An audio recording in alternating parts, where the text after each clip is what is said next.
Presidente Parlamento Nacional Aniceto Guterres Sateteng, fundos ba veteranos tira, o montante $100 americanos bilhão ida, la feta ba orçamento geral Estado tinang rihung roro no Lorecintolo.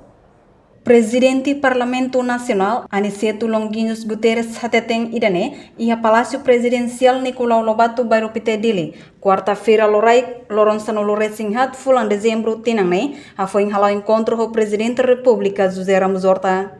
Também a cara calacoi, já que o Tribunal decreta que é inconstitucional, fundo idane fica sem efeito.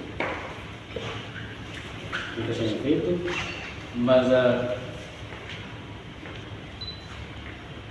declaração de inconstitucionalidade lá afeta o orçamento.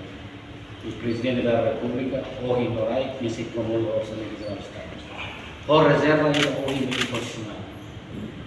Presidente Parlamento Nacional Mosdehan, durante encontro com o Presidente da República, colhedet com a promulgação Orçamento Geral Estado Tina Rimurua no Lorecintolo. Reportagem Selfiana Kait Domingas Amaral Televisão Timor Post.